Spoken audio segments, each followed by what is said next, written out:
You're listening to Metal Gear Resurrections. Our intro and outro is by Fingers Music. Podcast cover art is by Buckflip Sims. On this episode, I'm joined by Berserk Brandee, artist, graphic designer, and all-around great Metal Gear fan. I enjoyed chatting with Brandee about the series, Kojima and the Keighley's. I hear it's amazing when the famous purple stuffed worm in flap jaw space with the tuning fork does a raw blink on Harakiri rock. I need scissors, 61. Don't kill us for doing this. Actually, I am in really bad shape financially. I pay money to my ex-wife as part of our divorce settlement, among other bills. I just had no choice but to make you pay for lunch the other day. I'm really sorry. Hope you enjoy the episode. So what's up? It's been a long day. Yeah. This entire week has just been like, oh. Week from hell. Yeah. It's fine, though. Yeah, I want to thank you for coming on, Brandee. Or is it Berserk Brandee? Or is it one or the other? Just both? Both. Like, Brandee's fine. Like, Berserk Brandee is just the, like, username. Yeah, I was going to say that, yeah. Yeah, so, again, I want to thank you for coming on my podcast, Metal Gear Resurrections. So, let's start off with, like, where did it begin for you? What was your origin story from this series of Metal Gear? So, growing up on the internet, I had always been, like, vaguely aware of, like, Metal Gear Awesome, obviously. Oh, yep. And I've always just kind of, like, blew it off, and I was just like, oh, it's just, like, some, like, military game, just like thinking it's like something like Call of Duty, and I was like, whatever. Well, just going back to like playing like Sonic or something because I was a little tween. But one of the games that my boyfriend at the time was talking about and playing was this game called Metal Gear Rising. And I was like, okay, well, I'm interested somewhat now. And he was just telling me that it was like a hack and slash. And I'm like, okay, that's kind of cool. And so I get it. I install it on my PS3. And I'm like, dang, this is different. Goes hard. It does go hard. That opening mission is just balls to the walls crazy. Yeah. And then like, you know, beat the game, and I'm just like, well, shit, I guess I better figure out what the hell this Metal Gear thing is about. And then I got the HD collection and immediately fell in love. I was gonna say, like, for such, like, for that to be your entry, it was like, wow, that must have been like, oh, I don't know, like, the idea of, like, oh, let's start off with, like, literally in the first level, let's fight a Ray. Yeah. Which, it's kind of like, for the main, like, canonical games, it's like, well, the Metal Gear is the big boss towards the end. Might not be the final boss, but it's what you're fighting for to lead to, like, destroy Metal Gear. Yeah. So, for, like, Risings to go, like, here you go, boom, right in the front, fight this Ray, and, basically take it apart, especially with the soundtrack. Soundtrack is like so like it's so good. It feeds right into the game. Like this game's like super chaotic and it's gonna be so frantic, and the music just pairs with it so well. And I mean, and also like that's what I always say to everybody. Like, you know, it doesn't matter like what game got you started. You know, if it caught your interest and kept you going, that's great. Like that's always like a thing that I always say. Like, I'm not like one of those people that go like, well, you gotta play the originals, or like some people might go like, well, you have to play the original, like the 8-bit one, which already would just like give you headaches on top of headaches. Yeah, it's like I didn't play the MSX games until literally like 2-3 years ago, and even then it was just like, all right, where am I going next? GameFAQs, help me. Oh my god. Yeah, no, those games you need a game guide, and I had people talk me through it to try to like figure out what the hell am I supposed to do, because it's not really, because it's a game of its time. So like back then, most of those games you needed a strategy guide. They kind of paired together where it's like you buy the game, you buy the guide, and you go along your journey. Yeah, either that or it's like you're literally just like writing every single thing down on like a notepad. Yeah, it makes it easier if it's like PC, so you can just like kind of like pull up a YouTube video as you're playing Oh as yeah. you go. It's like, all right, this is what I do. Okay, cool. It's like this is how I find great fox. All right, awesome. Like I punch these walls, great, kind of thing. But even for like how difficult they were, they still are somewhat enjoyable if you can get around the difficultiness of it. But like what did you take from it? Like what did you take like kept drawing you back into it? Like Rising kind of started it. Was like like going to the main games kind of like, all right, now I'm getting deeper into it. Well, Raiden was kind of the main thing that gets me in, which is Yeah. so someone's gonna look at me and be like, really? And I'm like, listen, I am no longer a Raiden girly. Like, I'm a Snake girly now. I learned my lesson. Oh yeah. Oh, the trials and tribulations of Raiden. Yeah. I mean, and so go ahead. And so it was just like going immediately from Rising into 2, and I was like, okay, I guess I'll play 3. Oh wow. And then Peace Walker, and then it's like, all right, I guess I gotta get 4 now. I need to know how this shit ends. It's like, where do we go from here? I mean, I don't blame you. Like, going back to like what I remember, like when the game was like promoting and seeing all the artwork, and kind of like it wasn't really like said what was Raiden. Was Raiden a man? Was Raiden a woman before the game actually was released? I think it was kind of like, let's keep it somewhat like androgynous about him, the mystery. So I kind of found it appealing. I know a lot of people went nuts after like basically the tanker mission. You're like, oh, what the hell? Like I'm playing some other person like that. Yeah. Basically in like really super tight skull suit and just like flowing. I think platinum blonde hair maybe. Something like that. Yeah. Kind of like through people like, oh, what? Like I don't play a Snake. Come on. And I find it like it was really refreshing for that time to kind of like, basically like nobody knew until you bought the game. So, none of the reviewers were like, the last thing go like, you don't play a Snake at the second part. You only play in the first part. But, it was really good. And it was like, I mean, aside from like, people were just like, I think hate, Raiden was like, pretty much of a badass, like if I would think about it, for his character, basically I think we went against based on difficulty. Towards the end, you fight like 20 plus rays, and it's like, well, yeah, Snake only did it like one at a time per entry, kind of thing. Exactly. It's like Raiden is like, especially for a newbie, like especially like. Raiden is literally just like, oh, you're the fucking fresh blood. Yeah. And so it's like coming into Metal Gear, albeit not from like everyone else's like usual starting point. It's kind of just like, okay, well, I don't have this relationship with Snake, so it's like I don't have this like weird hate. Yeah. And I was gonna say, I think that's where like it kind of like it fits even perfectly with your story. Regarding like your playthrough of the series, so it's like you didn't like build up like all this like time playing a solid Snake and then just getting somewhat taken to the wrong turn. Like, whoa, what's this? Like a new character? Like what happened with Snake? Like, do we go back to him after you play a little bit of this guy, kind of thing? But yeah, I mean,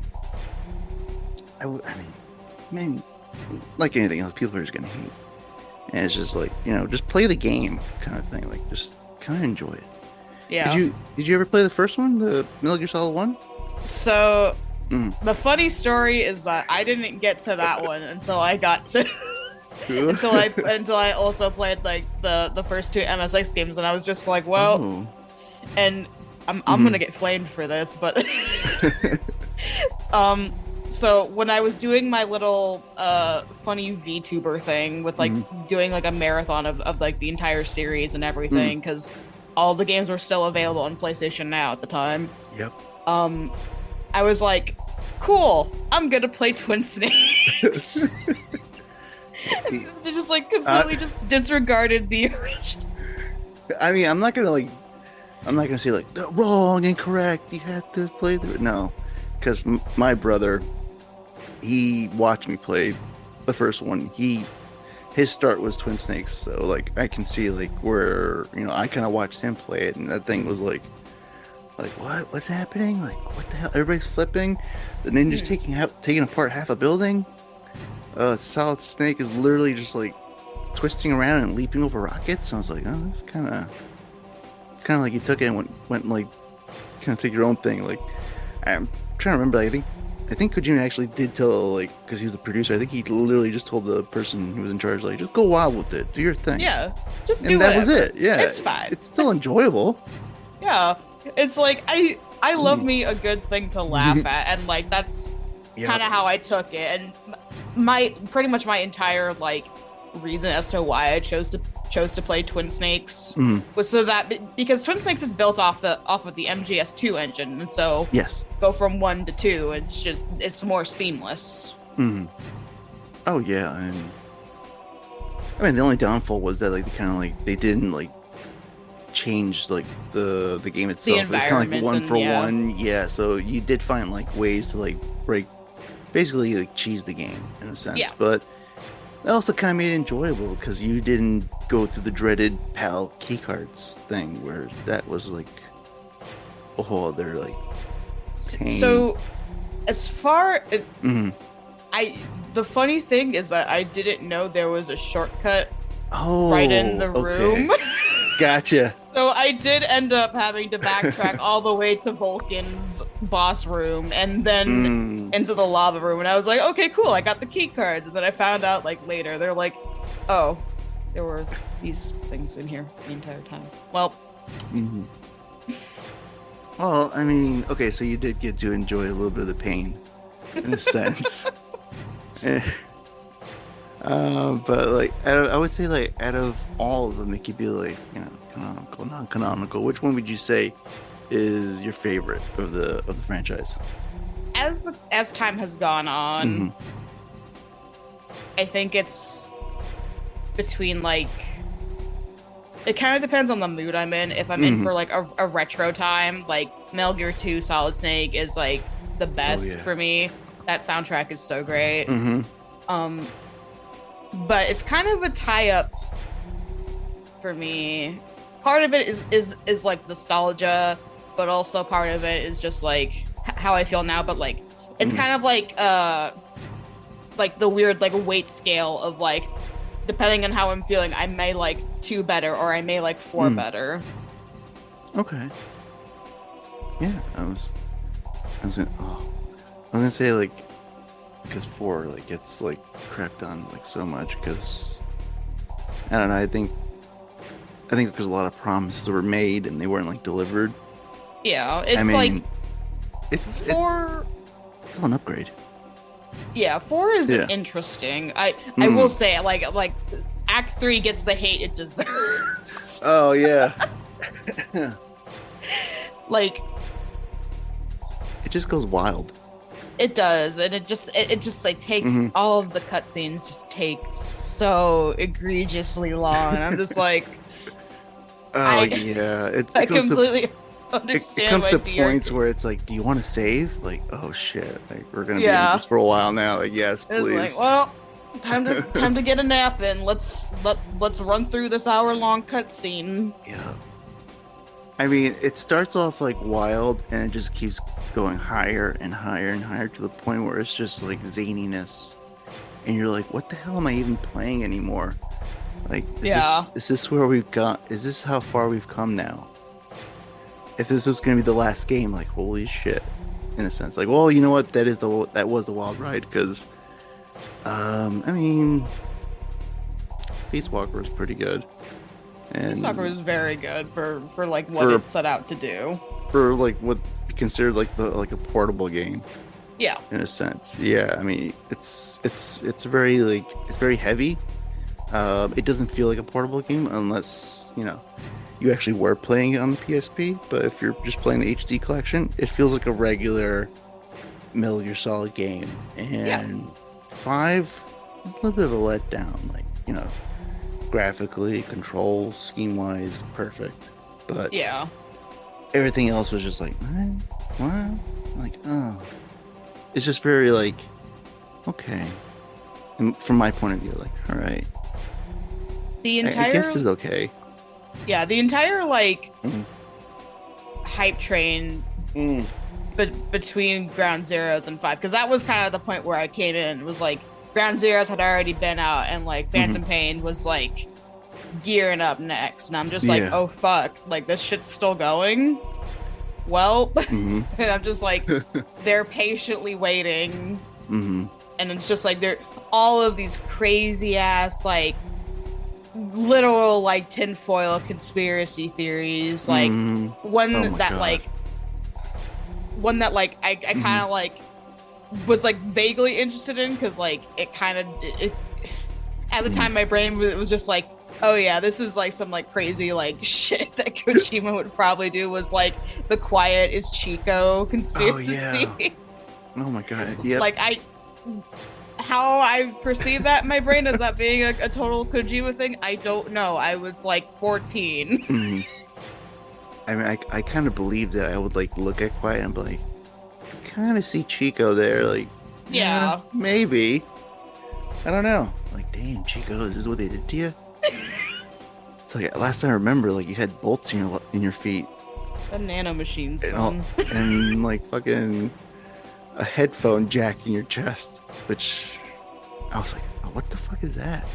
Yeah. And I still have like so many questions. Like, what was all this for, in a sense? Yeah.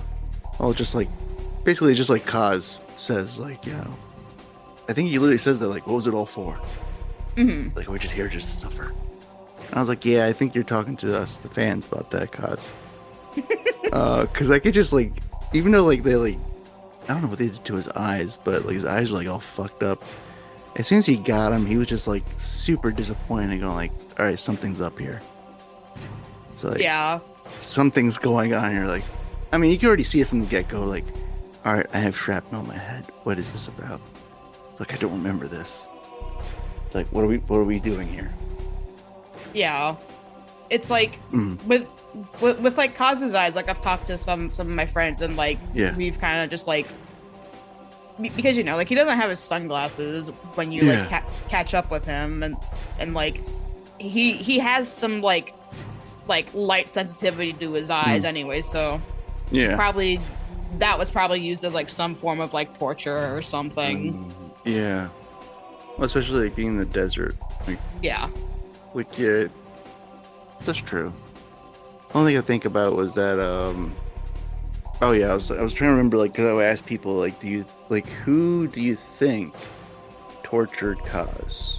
Is it possible that it was Ocelot, being that he was also, like, part of the Russian military himself and kind of keeping that cover throughout that time as well? I never really put any thought into that, I guess. I was gonna say, because he was like an expert in his nickname, Shalashaska. I wouldn't be surprised, considering Ocelot's tendency to flip sides at the drop of a hat. I know. Like left and right.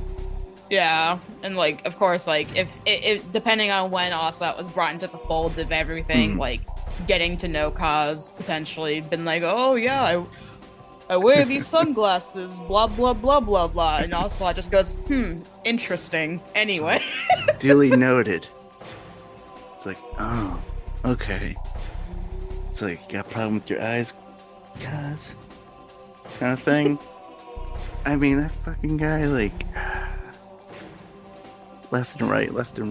Like, you don't know who he was, like, basically for, other than, like, I think towards the end, it's like, oh, it was all for, like, Big Boss, and he just went to like all these like fucking extreme lengths to like basically see something that he was not going to see himself. Yeah. Like the end game was like, I don't know. Every time I see Ocelot, like I don't see like 5 Ocelot, I see like 4 Ocelot doing that crazy shit, like running towards the fucking submarine and literally extending his hands out and finger gunning you as he's running away, going like, what the hell? it's like, okay, first, like, before, I was like, he's, like, super, like, not ripped, but, like, in fucking super shape for a guy his age. Yeah. Like, goddamn. I was like, oh, he was getting ready for this. Insert nanomachine joke here. I mean, that was, like, the answer for, like, everything almost at that point. Yeah. It was like, nanomachines. What was it? Why did this happen? Nanomachines. Oh, You have cancer, nanomachines. You can't die, nanomachines. You can't be hit by bullets, nanomachines, I guess. Can't use that gun? Nanomachines. Nanomachines. Oh my god. Like, it was so good when it was, like, left up to a mystery. Why is Vamp the way he is? I don't know, but his backstory is pretty weird. And then to go to 4, it's like, it's nanomachines. Yeah. And it's Naomi who just, like, fucked over, like, Hal, like, basically, like, kind of playing with his emotions and, like, just seeing, like, Otacon crying for, like, what felt like the billionth time. I got beef with Naomi. I understand her I was reasoning, like, but I got beef with her. I was like, oh, they're gonna be like a family, and then she does that shit and gets herself killed. I'm like, you fucking, like, why would you do that to our boy?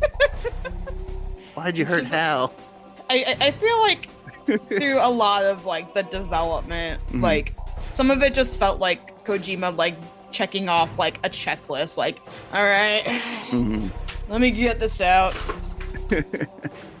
Let's see. Shadow Moses, check. Otacon crying, check. Otacon pissing himself, maybe not this time. Maybe we'll do it another time if we get to the original ending. Blah blah blah. I was trying to remember. Like, I think almost every Emmerich, like, pissed himself in the series. I mean, I'm no fan of Huey. I kind of wish they would let us do, like, a minigame torture on him. It would have been interesting, but I don't know. I feel like... I mean, I just, like, it's like. I mean, I love the voice actor Christopher Randolph and the way he, like, kind of, like, fleshed out the character of Hal. But then to, like, reuse him for Huey, and it's like the same voice and it's like the same face when you get to, like, 5, like, oh, I can't do this. Like, I can't differentiate. No, I can't tell the difference between the two. Like, Hal and Huey, like, I kind of wish you didn't use the same guy, in a sense. Yeah, I think I think part of it was just like, well, I was gonna say trying to keep, like, the same cast from Peace Walker, but Mr. Kiefer Sutherland over there being like, hello. That's another weird, like, decision making. I'm pretty sure you blew a good chunk of the budget on that guy, and I don't know what was it all for. So they could get more budget for the PT demo. Oh, probably. Which, whoops. Whoopsie. That was a thing. It was a demo. And then Konami's like, take that shit off the store. We don't want that there. Because, you know, they want to keep paying whatever licensing. Whether it's, like, music or the actors or whatever. Probably a mix of both. But also, I feel like it was probably also, like, part of, like, a contract thing. I mean, just like, you know, like any divorce, sometimes it can get messy. Yeah. And that was, like, the, like, end result of all that, where it's like, okay, now we're all gonna, like, part ways and have Guillermo del Toro, like, basically tell everybody fuck Konami any chance he gets. Yeah. Which is still, like, he still does it, and it's like, okay, I get it. You're no friend to the company. It's like, but I think he's past it now. I think Kojima's like, yeah, I got my own shit. Yeah. And I'm gonna do my own stealth game. The entire Konami Kojima divorce, like, especially, like, years after, it's like, okay, whatever, like, survive. Yeah. It's fine, whatever. Like, the entire media perception after that, and especially with, like, the Master Collection, it's like, it's like people people spouting fuck Konami. Girl, it's been years. Dad is fine. He's remarried to Norman Reedus and like Mads Mikkelsen. Like, Dad's doing fine. Dad's got money. He's got his Porsche or whatever. He's got his little funny anime toys. Like, chill out. I was like, he's eating good. He doesn't have to eat like, you know, basically like Chef Boyardee out of the can over the sink. Like, he's good. We see what he's eating. We're not eating ramen noodles anymore, kids. Oh yeah, it's like, we got good stuff here, guys. It's like, here we go. We got the brand name Chef Boyardee. And now he's just like digitally scanning anybody he can get his hands onto. It's like, hey, you like check out my studio? Stand right there real quick. Yeah, stand right there. Get him, boys. Don't worry about the cameras. Quickly, do it. Let's get him. I mean, I thought it was like hilarious, basically, for Death Stranding, like to see all these people in there. Not surprising, but Jeff Keighley, I kind of figured that was probably like his highlight of whatever. It's like, oh my god, I'm being a game of this guy. I go crazy for. It's just like, I get it. You can have friends, but just be a little, you know, transparent with it. Don't play favors.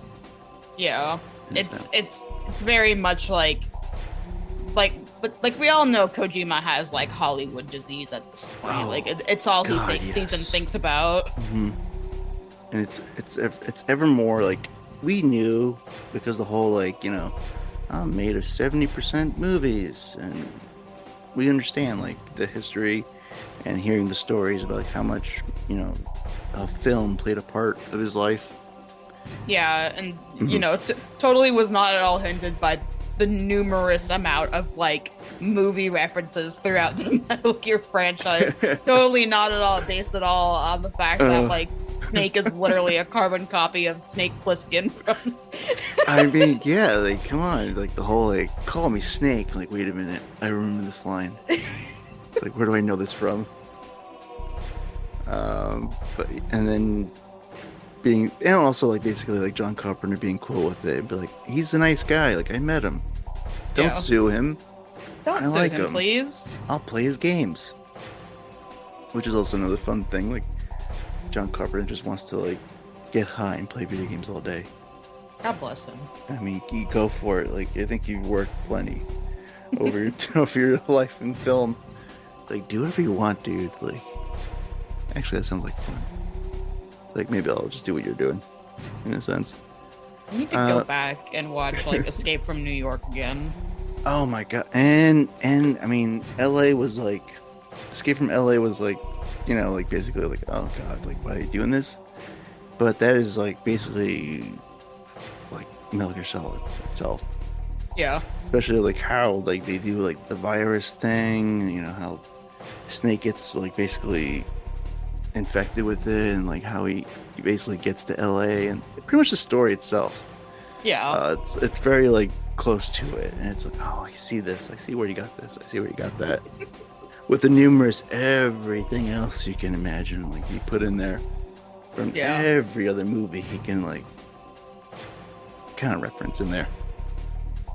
But yeah, I mean for like the series in general, like, who would be your favorite character? Iroquois Pliskin, hands down. There we go. Do you prefer him to be shaved or scruffy? No, scruffy. Shaved. The shave was too weird. It's like, ooh, you're too clean. Yeah. You know, I had to play it twice. I don't even know where to find like the shaver in MGS2.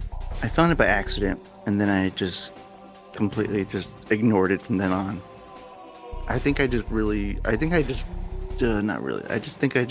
like there's also a camera you can get in Metal Gear Solid 2. I forgot how. It's in like in a room you can't get into, but you gotta get in through a box.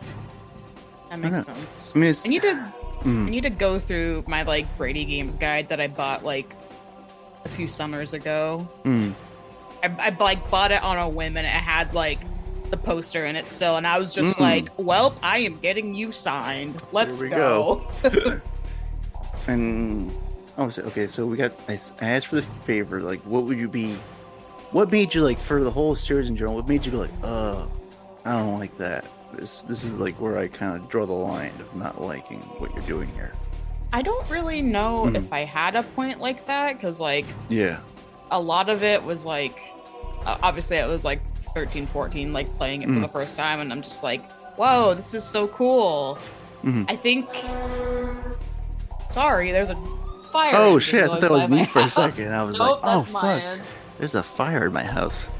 How nice of them to blare the horn right next to my apartment door. God bless them.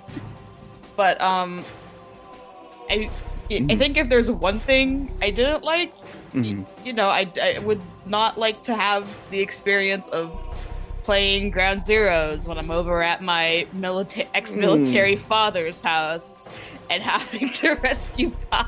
Oh shit. Trying to find Paz, and just like that entire thing with him just like like I look behind me and he's just there on the couch watching me play, and I'm just like, how awkward is this right now? Oh man. Did he say anything? He didn't say a fucking word. Okay. Because I had my grandfather. I was playing Ground Zeroes. I had my grandfather over, and he's a Navy vet. And as soon as he heard that it was a black site and that they were like rescue prisoner of wars, he was like, he literally just like snuck up by my ear and said, "Do whatever you gotta do to get those guys out of there." I was like, "What?" And he's like, "Yeah. It's like the guys that are guarding, they know what's up. They signed up for this. Go get them." I was like, "Oh shit, okay." It's like, you're a little bit hardcore, Grandpa. It's like, what the fuck? I think like whatever my dad may have said was just like the always like joking like, why didn't you shoot that guy?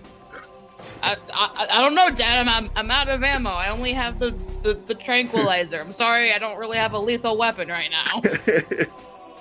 Yeah, no, I mean, when I started playing these games, I played with my mom, and she was just ruthless, especially when it came to Snake Eater, and the whole point where you could actually slice people's throats. Oh my god. She would because it's pressure sensitive, she'd be like, "Oops," and I'm like, "What'd you do?" And she's like, "I killed him. I was supposed to question him." She's like, "Oh well," and then she kept going and going. Well, so by the time you got to this River of Sorrow, it was like, holy shit, there's all these people here. It's like, all the damn, blood coming out of their neck. Yeah, you would see how you killed them. Like, oh fuck. It was also pretty bad, people you threw grenades at.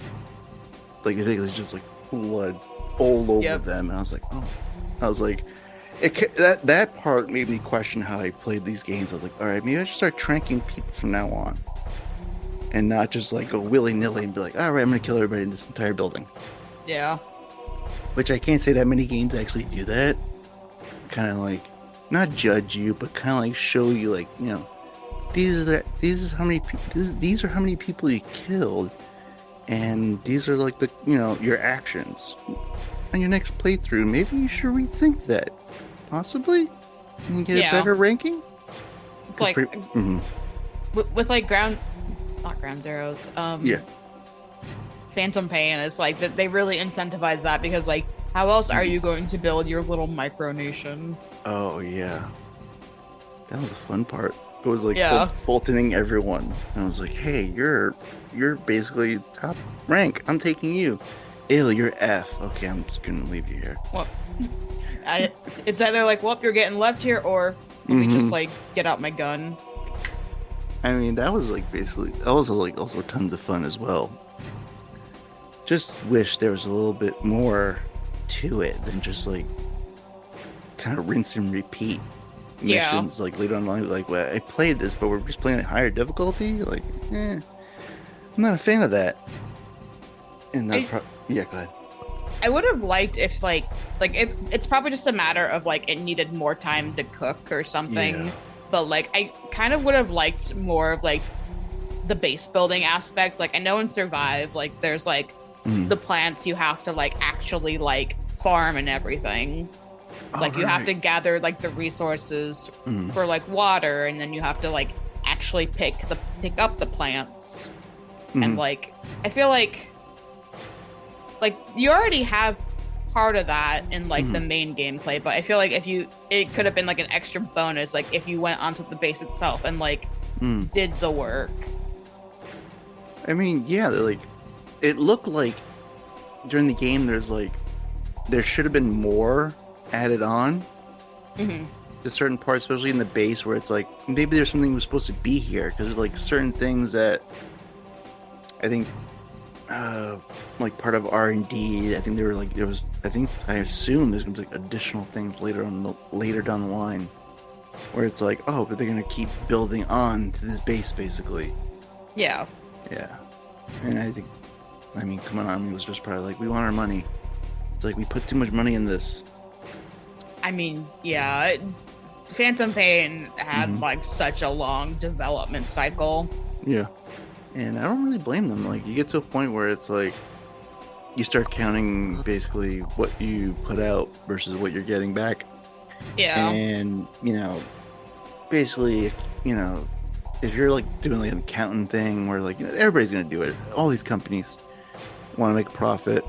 And you have somebody who's a creative that's just like kind of sees there's a bigger picture to that, where it's like someone's going to start worrying and pull the trigger on doing something about it, Yeah.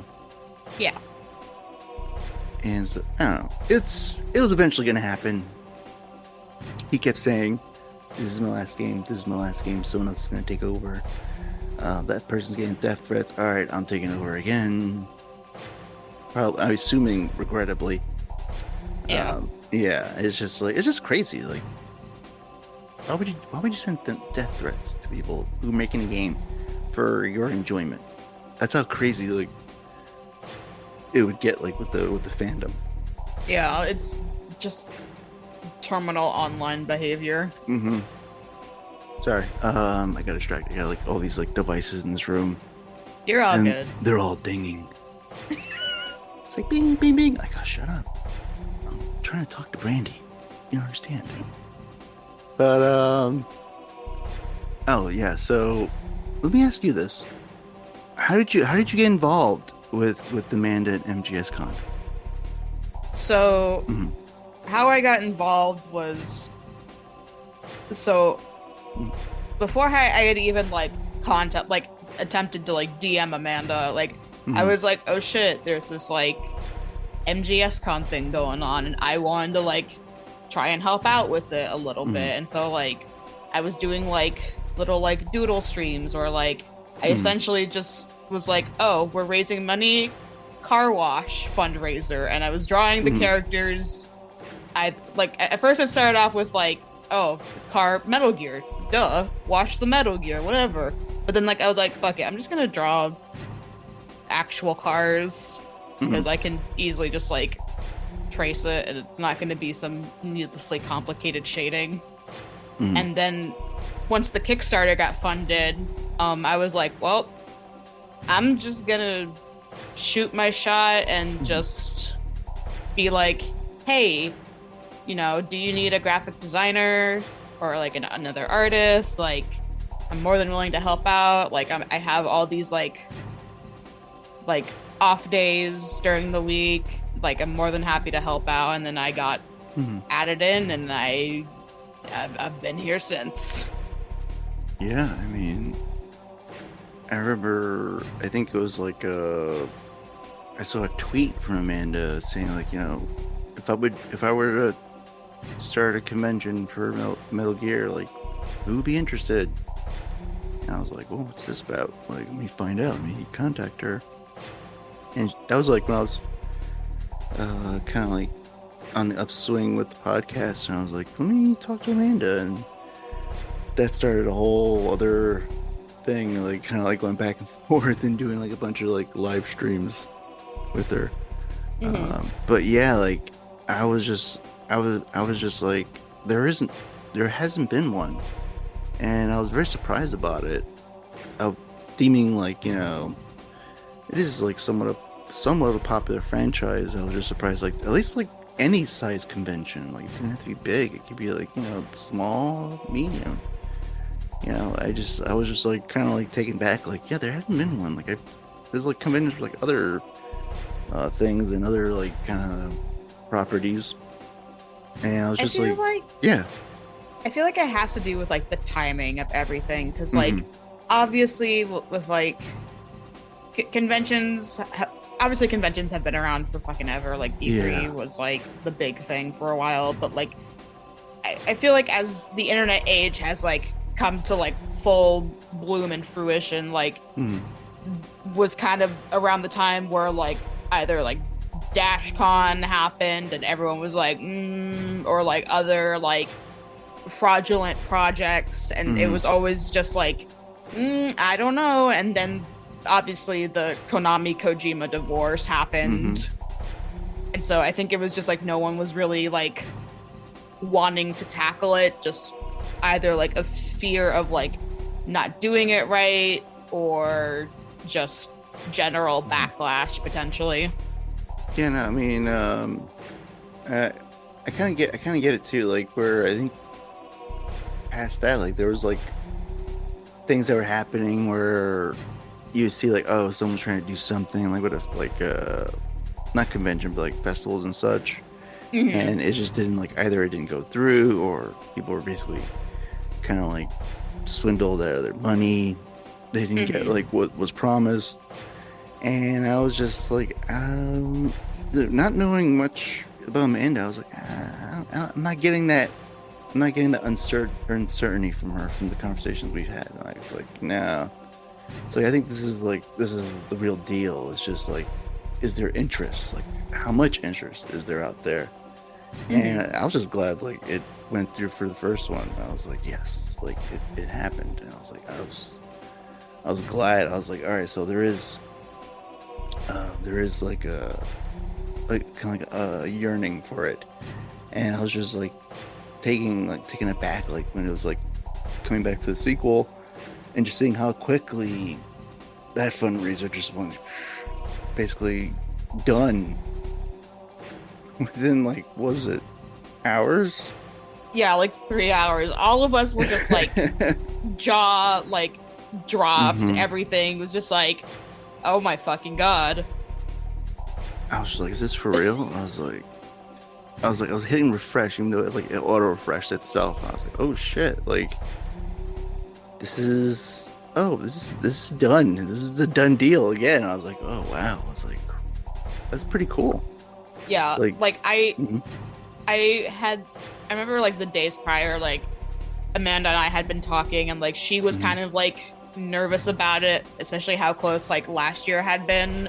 But like with like the rewards we had and everything, like I kind of had just been like, girl, like literally if all of this specific tier like sells out, like it's a done deal already, so like chill.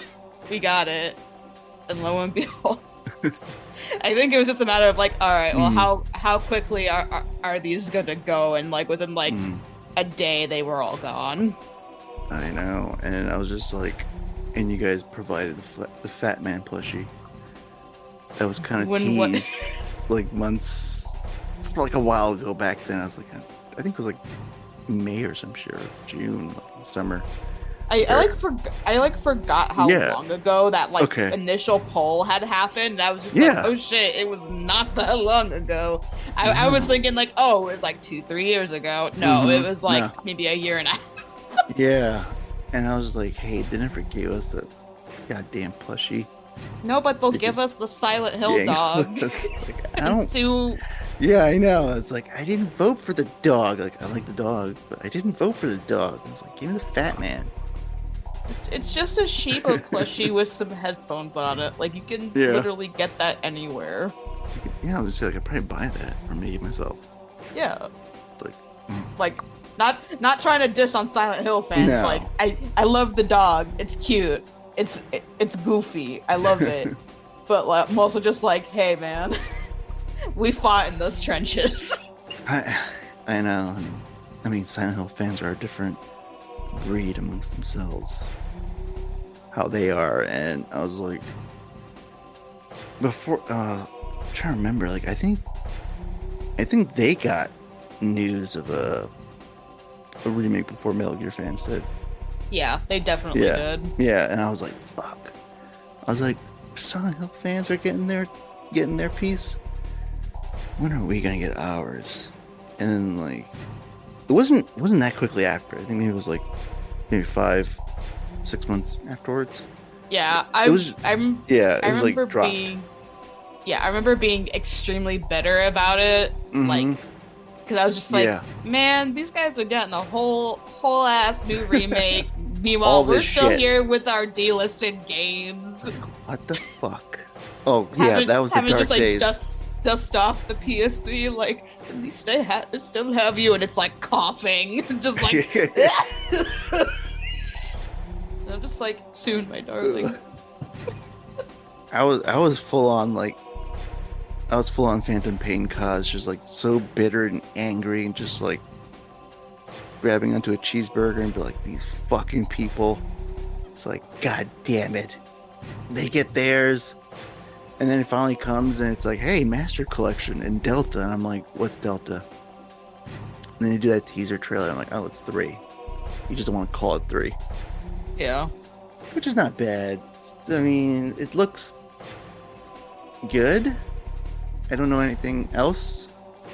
It's obviously going to have that, like, Unreal Engine look, which, you know, fine, whatever. But, like, and maybe this is just because like I didn't like grow up with the series as much as like anyone else really did. Yeah. But like it's an interesting change, and like I don't think they'll go in like the direction of say like Final Fantasy VII remake. Okay. But like I would kind of be interested either way of like it, whether they do or not. Something I'm definitely like in like the area where I'm just like, you know, like it may not be like old school Metal Gear, but like I definitely am kind of like wanting to see what like those that are still working on the franchise are willing and able to pitch. It caught my curiosity. Yeah. I wasn't gonna be like, nah, I played the original. This ain't it. I was not like one of those people who were like, hey, if Kojima's not behind it, I ain't touching it. I was like, no, I'm gonna check it out. First of all, like, my PS3 is like fucking dead, pretty much. I can't even connect it to my TV. Oh. It's like, it would do like, I would play 4, and like Snake's talking, but there's no dialogue coming, or all of a sudden the picture would go black, and then everybody's talking. I'm like, what the fuck is happening?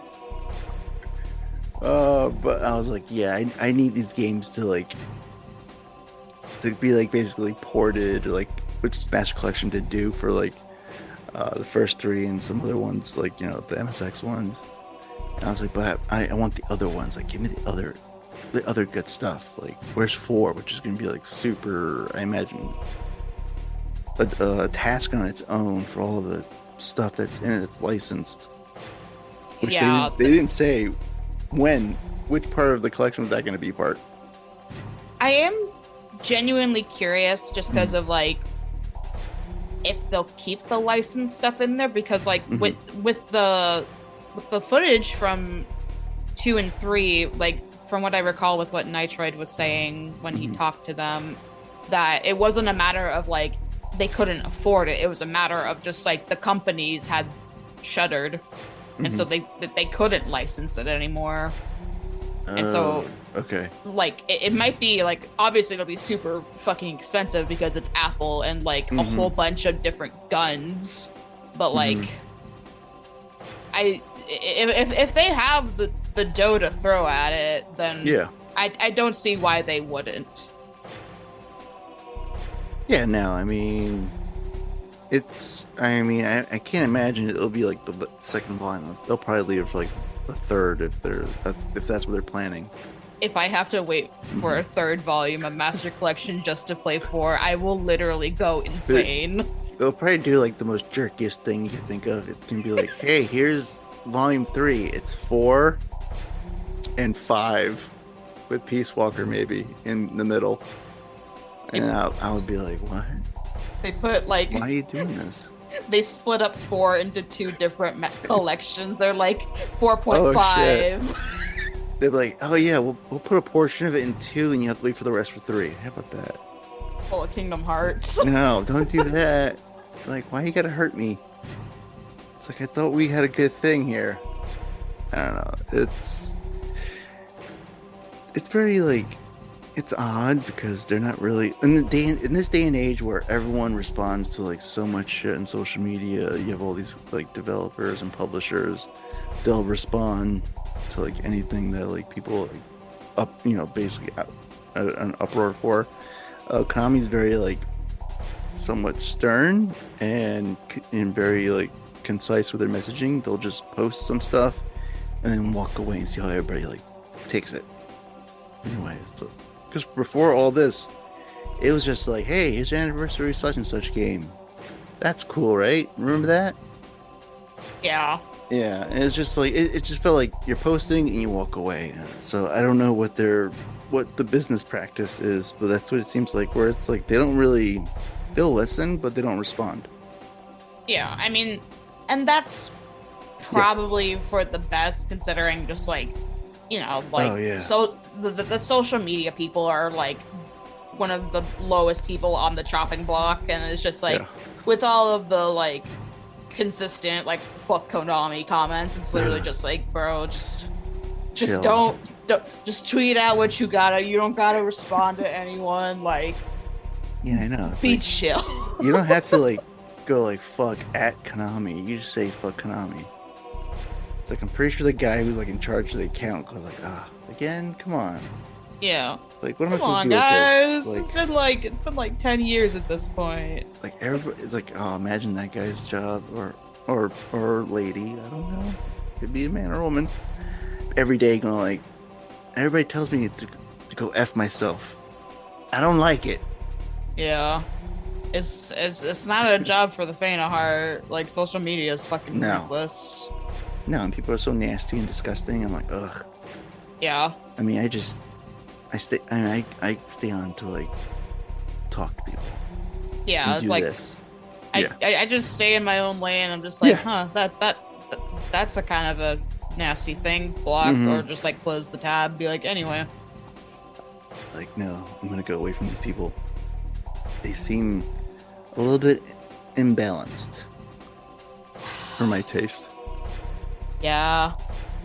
I would say, okay, so you had a little, you had a little jab in early on in this episode where Kiefer Sutherland. What did you think about that when it was like announced? Like, did you go like, that's interesting, or like, what? Why would you do that? I believe my reaction was just like, who the fuck is this guy? Fuck that guy, Jack Bauer. I was like, I don't know fucking TV stars. I'm fucking 14.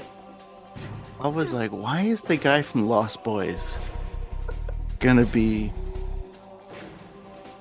Big Boss? Which later on will be like, hey, it's Big Boss. No, they didn't even say Big Boss. I think they said Snake.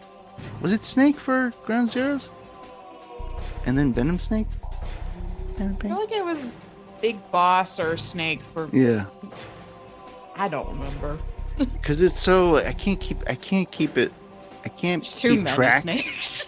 Because even like in Peace Walker, it was like, I'm not Big Boss, I'm Snake still. And they're like, no, it's Vic Boss. I'm like, what? What's a Vic? It's like, what is going on? Like, can we get the name straight? Can we keep it straight? And first of all, Phantom Pain was like, hey, it's Venom Snake. Oh, you know what? It's also known as Punish Snake. Well, which is it? Is he Venom or is he punished? Is he Big Boss? I don't know. Find out next week. I don't fucking know where this joke is going. It's like, let me listen to the employees at Mother Base, and they go like, I don't care who you are, boss. I'll follow you no matter what. And I'm like, God damn it. What are you talking about? Well, thanks. Anyway, just like punch him to the ground. Bitch. It's like, yes, boss. Do it again. Felt so good. I'm like, ew. And just like drag him off the platform, just throw him into the ocean. Like, well, later, soldier. Talk about like how Big Boss was always like, doesn't matter if you're a man or woman. If you come with me, you're treated as equal. Well, you know what? I didn't see an equal amount of number-wise. I was like, a lot of dudes on this platform. What's Yeah. up? What's going on? Uh-oh. They're like, you get One or two? three or four staff members that are female presenting, and one of them is your heavily sexualized buddy. Oh my god. I mean, 4 got downright with Oh god. with it, and then like, you know, good luck. Because when I was like playing games and trying to like cover for the podcast, I had my wife watching, and she was like, "What is going on here? Like, what do you think? Is this a game?" I was like, "Yes, I promise you, this is a game. This is nothing super sexual." And it's like, Did you? And especially with 4, it's like, and then they come out of their suits. I have one question. I have one question. For 4, did you kill them lethally or non-lethally? Because if you do it non-lethally, you get that weird ass like photo shoot. That's what I'm saying. The non-lethal route, and my wife was like, "What's going on here?" I mean, and then she was pretty cool about it because then she like really got interested. Not mainly because of that, but because like the fact that it was so weird. Yeah. And especially with like it was weird, and it was also like I want to say like it was pretty. I want to say pretty hypersexual throughout the whole franchise. That would drew her in like even more, and then basically like solidified her fandom with Sniper Wolf. Oh yeah. Where it's like she was just like, that's my ride or die. I was like, I get it. I can understand. But yeah, no. No, it just got especially if you have like a parent in the room. Oh god, yeah. Really weird. It's even weirder. Where it's like you kind of flash back to like if you watch movies with like one of your parents and you see like a sex scene happening. Yeah, like you just like feeling have to sit there where you just like start awkward. sinking into the chair, going like, when is this gonna be over? It's like I can't handle this with my parent in the room. Yeah. Oh yeah, before it was like, oh shit, like this photo shoot thing. I was like, okay. I didn't know about the photo Mm-hmm. shoot thing until I was like streaming the game a few years back, and I was just like, there's like moaning in my ear. I'm just like, what the fuck is this? Yeah. I mean, and we get it. Kojima's like, he's got his little like pervy side. We've all seen the Kojima. photos. Like, oh, that's so him. And Kojima, you quirky little lad, you. I mean, and then my wife would be like, my wife would utter, this was the words she would utter. She'd be like, I think his wife would hate him for all this shit. And I was like, I don't know. I mean, maybe she might be cool about it, but like, oh, he just does games. Like, what could happen there? Meanwhile, they have like all these models coming in. Like, yes, we're gonna scan you. This is good. Skin tight outfits. Yes, that's excellent. But no, like with Quiet, it's like, did she have to be in like basically in a bikini and like I think it was fishnet stockings or stockings that were like burned. I don't know. And I was like, no, because then you can obviously change your wardrobe into like the XOF uniform. The funniest thing is, I think, is just like Kojima's tweet about Quiet, just like, you will all be ashamed. And then it's just, oh, she's a plant. Okay. Yeah. I mean, they're like, she has to like have her skin breathe with water. That's why she wears that outfit. Like, oh, interesting. Is that what you tell yourself? And meanwhile, we'll just all... Yeah, I think like when they first like... Oh, I'm trying to remember, like... Yeah, because there would be like times like if you don't clean yourself, Yep. you would come back and there'll be like this very Yep. erotic washing. And I was like, It's- everybody just doesn't- watching me wash. Yeah, it doesn't help the that, fuck? like, alongside with that cutscene, they just keep her in a cage. Oh my god. And that's It's another like- thing. Even after, like, you guys have, like, are like the buddiest of buddies. Just like, get back in the cage, woman. Yeah, it's Alright. like, great mission. Get in that cage now. We're gonna watch you wash yourself. I can only imagine, like, well, Ocelot's like a huge perv himself. What's going through his mind? Like, yeah, Oh, God. plant girl. especially with like how freaky he got before. Jesus Christ. I mean, I just want to know, who are all these sexual picadillos coming from? Where are they coming from? Is it from the man himself? Like, man, do you have a lot of pent-up frustration going on, sir? If not Kojima, then definitely like Kojima and both Yoji Shinkawa. Like, it's art. Don't judge me. Like, yeah, okay, sir. We'll see about that. Yoji just like comes up. He's just like, hey, look at this cool like design of these like female skull soldiers. And Kojima's like, yes, I know exactly how I want to introduce that. And it's just the boob bounce shot. Those are jiggling effects. Like, I haven't seen this much jiggling physics since like Dead or Alive. Yeah. Volleyball, or the game itself. And I would just be like, why are they coming in all jiggly? And meanwhile, like, the men are just like, they're rock hard. And like, we couldn't have something dangling for them too? Nope. It's like, no. Oh. Well, that sucks. But I would say the one part, like, thank God was retconned, was, pause. Because Peace Walker was just very icky with the pause dates. I was like, I can't do this. And the response she would do, I was like, oh, like, this is like so horrible. It's like, Big Boss is a monster. Like, forget about the killing. The fact is, like, ooh, she's a young girl. I want her. Like, ew, no.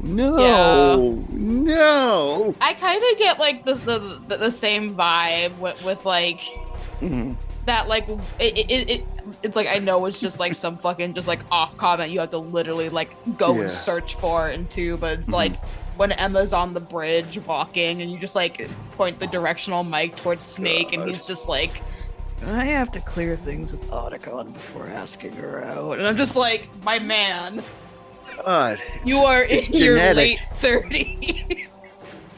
I mean, it's problematic. I mean, it started with Meryl. True. And it's like, well, hold up here. It's like, this shouldn't be happening. But yeah, like, evidently it's genetic. I guess so. Like son, like father, in a sense. But I was just, and then I was like, oh, like, I think, I don't know, maybe they were like told, like, yeah, this little pause thing, maybe you should clarify in the next game what's the real story. And you get a little tape going, like, Zero's like, all right, you're in your 20s, but you look like you could be a teenager, so we're gonna have you be a teenager. Sound good? It's like, no. Didn't they clarify it at like the end of Peace Walker with like? Oh, maybe you're right. I feel like they did, but I don't recall off the top of my head.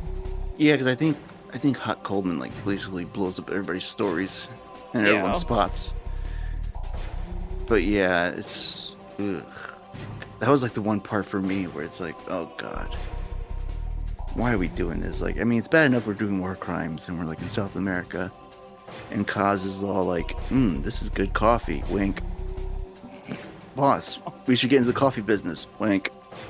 Like, I get it. You want to run drugs to get money. It's like, we're doing all like other suspect shit. But Boss, like, have you heard of this soda called Coca-Cola? Why don't we invent our own and put drugs in it? Like back in the day, it was great, and I think I know why what was missing all this time. We're gonna put back the Coca in the Coca-Cola. Oh god, and I can only imagine like with Big Boss like being like bombarded with like radiation. Did he develop some type of power to like see through people's clothes, and only for women? You know, the world may never know. Oh, Kojima. When will you learn, sir? I don't know. I mean, that for me, that would be like the shaking my head. Like, no. One just needs to draw like a little silly, funny photo of Kojima just like sitting in the corner with his little funny, pervy magazine, or just being like, "Oh, Kojima, you sly dog." No, he's busy doing like super dad vibe shit on Twitter. Where it's like, hey, I got this Lego set. Isn't that cool, everybody? I guess. Are you gonna build it? Like, can we watch that? I don't know. Maybe that'd be kind of Kojima's boring. first Twitch stream is just like Lego him building. building a Lego set. Oh god. I mean, I don't know. I feel like he's like somewhat like embracing back to like what he used to do. Like, there's like the whole HidioTube and podcasting again. But I'm obviously probably for like lucrative means with Spotify. Which I already forgot the name of his podcast. It was Brain Structure, I believe. There we go. I got like 4 episodes in. I go like, I can't take this because it's decent. It's good, but it's the whole having like someone talk and then translate at the same time. It doesn't translate very well. No, like in an audio sense. Yeah. So it's like, all right, I'm getting lost because I'm kind of like mostly paying attention to what he's saying, and I have no idea what he's saying. Yeah. But yeah, I mean, it's good. It's fun. Like, I can't imagine, because you know what? Now we're in a day and age where everyone is out there, they're connected, versus like 30 years ago where I think you had to wait for like a gaming article of an interview from these people to know what's going on, and it's mostly like, we're working on it, it's good, kind of thing. It's like not really like getting like, I guess like not really getting onto like the nitty gritty if they ever were gonna like divulge anything. Yeah. But like, you know, kind of getting to know the person outside of the realm of like gaming, like what are their interests and stuff. So it's good. It's good. And the only thing I can say is, hey, with all these crazy layoffs, why isn't no one really talking about that other than the articles? Because that would be putting like actual like names to companies that people would actively see and be like, oh, Microsoft, you did a naughty thing. Well, everybody did. Well, yeah, everyone did. Like Bungie, Microsoft, technically Activision, but also Microsoft. Like, it's everyone, and it's whether it's a matter of like, oh, they overhired, or it's just them being like, oh, this is a business trend going on right now, just like the entire thing with AI, and it's just like, oh, we have to follow the trend for whatever reason because it would make our shareholders happy. All for the profit, all for the mighty dollar. But I mean, have you gone into like Death Stranding? Yes. Okay. I have beaten Death Stranding. I have not gone back to like revisit it since playing it, mainly just because I was one of those things where it's like you beat the game and you have one of those, okay, what the fuck just happened? Oh yeah, especially with Death Stranding itself, it takes it back. Like, whoa, like what the? It's a whole different world, and then this new world is like even more fucked up than the last world we left. And I was just like, oh man, we're really playing heavy into like the world of like the dead and the living, and how now it's even more dangerous to have the dead around, where like everyone has to be like cremated immediately, like quickly, this person dead, get them to the incinerator immediately. And I just thought, yeah, go ahead. I wonder if it's just a matter of the fact that like I didn't play a whole lot of the side quests, but I feel like that like entire thing was just like severely like underlooked. Like it's possible that there are side quests that do like involve that, but I don't know them off the top of my head. And you would think with like how destructive they can be, like it would be something that would maybe like pop up in the world for you to like immediately go handle. Otherwise, it's going to literally affect your environment. Oh yeah. I mean, other than like going against like what was it? What are they called? Scavengers. Yeah. Yeah. Well, other than going against them and accidentally killing them, and then having to dispose of that body. I mean, there may have been like a couple I know there's like this one like an old guy, where he eventually dies, but then nothing happens to his body because he's in a bunker. And when you go back, you just kind of see like he becomes like a BT. Interesting. So I don't know what happens with that. Like, did he like? It's like, what did they do with his body? Like, he died under there. And it's just, I mean, it's a good game. I don't know how well it would have done if it wasn't for the pandemic and everyone was basically hunkered down. And like this world of delivery people, I must join them. I feel like adventure into the world. I also wonder if like if it weren't for the fact that it was like Kojima's like brand spanking new, like straight out of Konami, like new studio title, I wonder if it weren't for that fact, I wonder if it would have done well.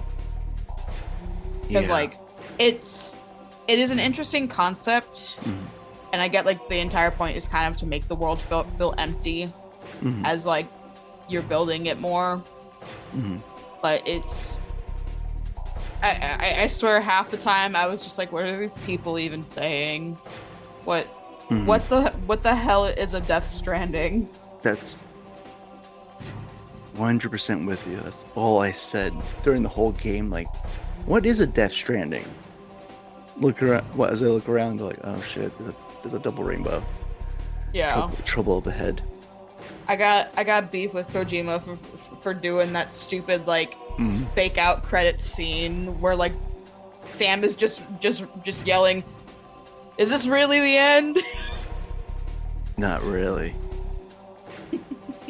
Like I mean, when I first played it, I go like, this can't be a one-off. Yeah. Like, are we gonna come back to this world? And I was just, I mean, from the trailers alone, like the second one seems like a whole other thing again, where it's all right. I feel like he does this. Like he gets you into these worlds. You feel really comfortable. Then when we come around to the next one, it's a whole complete turnaround and change. Where it's like, oh shit, I'm uncomfortable again with my surroundings, and I don't know what to do. Yeah. Which is great. That's great for a challenge. Yeah. I just want to know what the hell happened to Higgs. Yeah, that's Higgs is So gonna weird. be the. It was the weird to begin with. Yeah, Yeah. he's just a little quirky guy who wears eyeliner. I mean, yeah, it kind of makes sense with the whole guitar thing. And the You know eyeliner. what? Now that you mention it, yeah, it kind of does. It's like, It's oh, giving shit. a bit of Bowie. Oh, yep. Now I just hit it. I was just thinking of like rocker dude. And I was like, were you a musician before all this shit happened? But I don't know. I mean, there's like so many, like, I feel like so much on his plate, but it's probably also like, you know, everything's probably structured where like it's not gonna be really like overwhelming. It's like all these projects coming out for all these different platforms. So, you know, it's gonna be something that's gonna be interesting going forward, especially with his stuff and like an OD. And I'm like, I don't even know what that is. That one was just like, I just saw head screaming at me, saying quirky things, Yeah. and I was like, I don't know what that is, and I'm not sure if I want to know. It's like, it's really, I mean, it really didn't say much. It's just like, hey, check this out, Yeah. kind of thing. I kind of want to. I'm in that. Wait and see. Yeah, because it didn't. Like, okay, cool. He basically just did PT, like, again. Yeah. So cool, I guess. Like, can I see the actual game? Yeah, because it was just heads. It was like nothing. I mean, it's not like it wasn't anything. It was just like, hey, check out all these people who are in this thing. Yeah, it's just like that entire like show. I'm gonna do quotation game showcase Yeah, was just Jeff Keighley letting Kojima have the floor, and just talk, and I'm just like, I'm just like thinking of the image of like the prompter, just like, please wrap it up, and I'm just like Kojima, I love what you have to say most of the time, but like, man, what the fuck is this? Wrap it up, get off the stage. Yeah, I mean, that Game Awards was not good. Games. There was games. Were there awards? Maybe. I'm trying to remember. I mean, that was another thing where it's like, is there any awards for this happening? And then you have like the ones where it's like, we're gonna blast through his awards real quick as we're showing you like commercials of like other games. Yeah, the commercials and all the ad spots, and it's just like, okay, cool. Can't wait for Genshin Impact to win like best multiplayer for like, I don't know, the 5th year or something in a row. That's not the actual thing, but like it feels like it. And there's like the whole like, I think, category of like, hey, it's e-gamer awards. Like, what? It's like that's a thing. God. It's like, slow your roll, Jeff or Geff, however you want to say your name, sir. I mean, why bother calling them Game Awards? You might as well just call them the Keeleys. Honestly, that's what I've been calling it. That's what I have also just started calling it. Just like that, and like Summer Game Fest, just like, oh boy, here we go for getting ready for the Keeleys. Let's go. And then like the whole death of E3, and it's like, hey, you could probably just take that. It's like the Keeleys presents E3, aka Summer Game Fest. Yeah. Kind of thing. Which, I feel like if E3 had really just gone in entirely on like all digital during the pandemic, like it wouldn't have died the way it did. Yeah. This kind of sucks because I remember like back in the day where it's like that was like the top event to like tune into and like watch, and now it's just like everything else is part of the past. Yeah. I was like, ouch. It's like my childhood slowly dwindling away. Yeah. I remember like just like getting together with friends, be like, okay, we're gonna watch the Xbox showcase. Yeah, now everyone's like, they're in charge of their own. Like, they're like, we don't need you anymore. It's like, we're gonna do our own thing and showcase it. And I don't know. I mean, it's kind of funny, like the whole like all these consoles and all these games systems. Like how I think there's like a PlayStation showcase and Xbox was like, hey, did you see all those games? They're gonna be on Xbox too. And then now people are like freaking out, like, oh my god, Xbox is gonna be software only. They're gonna have some games for PlayStation. I never got into the whole console war thing. I didn't either. It's like it was just like, they have some exclusives here and there. Good for them. I'm gonna be over here playing my fucking shit I got, whatever. Yeah, it was pretty much like whatever games that like I was interested. Like I would just stick to those systems. Like I wasn't really much of like, I'm only Xbox, screw you, Sony, Nintendo, or I'm Nintendo, screw the rest of you, kind of thing. As a Kingdom Hearts fan, having to jump from console to console, my God. I'm like, I don't care as long as I can play the games I want to play. I feel like Kingdom Hearts like touched almost every single area, including mobile. Yes. Yeah. And that was just like, I played like the first two and I was like, I can't do anymore. I was like, this is just, it's too much. It's too much. Dude.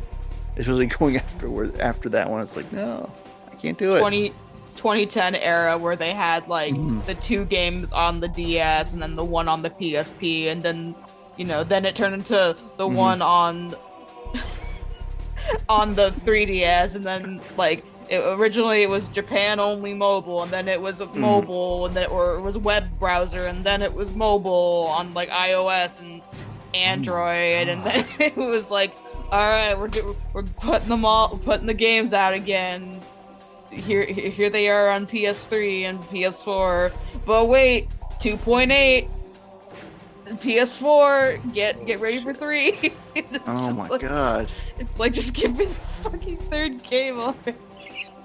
Yeah, I feel like I just got like fucking waterboarded, just full of like games. It's like game on gaming on gaming game. Like, oh, I can't take it. Oh wow. Yeah. I mean, I have some people. I have friends who are like Kingdom Hearts fans, and it's just like, it was like, it's not a struggle, but it was like, do I want to? Do I have to buy the system? And it ended up being like, yes, they would get it and play the game as quickly as possible and try to recoup their losses. But yeah, games are supposed to be fun. Don't stress the fuck out of people onto like, buy all these systems, buy all these games. You want to continue the story, kind of thing. Yeah. It's like, oh shit. Can we just like get a collection? I will say I 100% blame Kingdom Hearts for me not having interest in playing in playing Acid. Oh, okay. Fucking Chain of Memories ruined me. Oh wow. Yeah, I was gonna ask you if you ever played the Acid games. No, specifically because I don't trust card systems after Kingdom Hearts Chain of Memories. I mean, I thought it was like pretty like interesting. So I have played other games where, like, they're card based or card tactic games, and I was like, I can kind of get behind it. Especially, I think one of them was like, there's some 3 glasses to like kind of enjoy it, and maybe like give you a massive headache in the process. But no, I could. I mean, I had a PSP, and I was like, I tried Portable Ops, and I was like, nah. I can't do this PSP one thumb joystick thing that just like it couldn't, like, my brain couldn't wrap around it, the control scheme for that system. And then eventually Sony would have like a pretty good grasp of like the portable, and then just like totally tank itself, where it's like, fuck this, we're out of here, kind of thing. I mean, on one hand, it's like, with the way things were shifting towards like, like the little literal game devices we all keep in our pockets now, it was probably for the best that they killed it when they did. Yeah. I think we're starting the whole weaning down process. Was there anything that you wanted to bring up regarding the Metal Gear series, or anything in general that you could think of, Randy? Nothing's really coming to mind. Yeah, I think I picked our brains pretty well. I kind of like, I had all these things where it's like, all right, now it's like out of my head. Now it's like, all right, I think we're at a good jump. I'm losing words now. Like, English hard to speak. The brain has been picked too much. It's like it's been sucked dry now. I would say like we're at a good juncture. I think that's the word. Something like that. I mean, unlike the last time we spoke, I was super sober. Tonight I had a little bit of a pregame of pina coladas. Ooh. Doubled the rum. I dig it. And then making the mistake, like, I'm gonna drink an energy drink. Oh no! Oh no, bro! That's not a good combo. I'm kind of up, but then I'm kind of like, I feel like I'm in the clouds, kind of in a sense. That's a dangerous combo, dude. I mean, it's a different combination. I mean, other people would have, especially people have had in the past in my podcast, where it's like, I'm definitely going into like a Hunter S. Thompson territory when it comes to regards to this part of media. It's like, yes, I will somewhat be inebriated, whether it be booze or edibles, and somewhat and be coherent enough to talk, and just hopefully when I edit it, go like, did I make any sense during that time? Or did I just come off like as a babbling buffoon? But yeah, no, I mean, I had a great time talking with you, Brandee. I enjoy these moments, especially getting to know people and getting to chat with them, especially in regards to like the series of Metal Gear. Yeah, I think I've enjoyed like this conversation as well, and just like love being able to talk about Metal Gear like with anyone. Like my friends are probably tired of me talking about it that aren't involved in the community, but it's just like honestly like with being on like MGSCon staff and everything, like that's been one of like the things I've enjoyed getting to like talk about is just like meeting all these like people that have like such like a long history with the franchise and getting to hear like what they have to say and like just like talking about it with whenever we're not on topic. Yeah, it's like I thought about it like earlier today where it's like I kind of like recreated like back in the day like a digital playground where like I used to like talk with like my friends on breaks and at recess and be like, oh, did you play this part of the game? Like, oh, what happened in this part? Like, oh, can you believe that this happened? In a digital sense, one-on-one. Because my wife is super tired of me talking about Metal Gear. She's like, don't you have any other interest? And I go like, you don't understand. This touches everything. But yeah, that's the part I do enjoy. It's like getting to like kind of like geek out and chat basically about things that no one else understands about me. Yeah, that's always a plus. So I'm gonna say plug all avenues of social media and whatever you need to plug. People don't reach you. Sure. You can find me pretty much anywhere at Berserk Brandee. Like I have a card thing with all of my different socials linked on my Twitter. The handle there is just at Berserk Brandee, and find me anywhere through that link. And I'll put it in the show notes with the links. Sweet. And I also want to promote, they are still passes still available for MGSCon, right? On the website? Yep. Yes, at mgscon.com. That's mgscon.com. Did I do it? You did. Good.